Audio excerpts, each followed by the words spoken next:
Bahrain, UAE, Saudi Arabia എന്നീ GCC രാജ്യങ്ങളിലാണ് ഇറാനിൽ നിന്നും ഇന്ന് കൂടുതൽ ശക്തമായ ആക്രമണമുണ്ടായത്. അബുദാബിയിൽ റുവൈസിൽ ഉച്ചയോടെയുണ്ടായ ഡ്രോൺ ആക്രമണത്തിൽ കെട്ടിടത്തിന് തീപിടിച്ചു. ആർക്കും പരിക്കേറ്റതായി റിപ്പോർട്ടില്ല.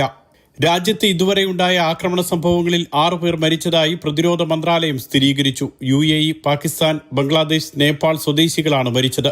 ആക്രമണങ്ങളിൽ ഇന്ന് 5 പേർക്ക് കൂടി പരിക്കേറ്റതോടെ രാജ്യത്ത് ഇറാൻ ആക്രമണത്തിൽ പരിക്കേറ്റവരുടെ ആകെ എണ്ണം 122ആയി.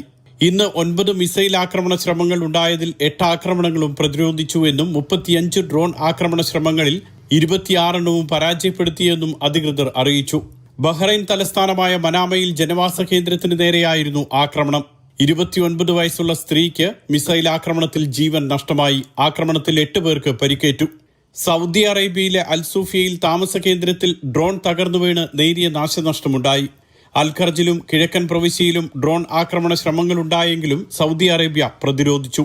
ഇറാഖിലെ കുർദിസ്ഥാനിൽ UAE കോൺസുലേറ്റിനു നേരെയാണ് ഡ്രോൺ ആക്രമണമുണ്ടായത്. കെട്ടിടത്തിന് നേരിയ കേടുപാട് പറ്റി. ആക്രമണത്തെ അപലപിച്ച UAE പ്രതികളെ പിടികൂടാൻ ശക്തമായ നടപടി സ്വീകരിക്കണമെന്ന് ഇറാഖിനോട് ആവശ്യപ്പെട്ടു. Mathrubhumi news, Dubai.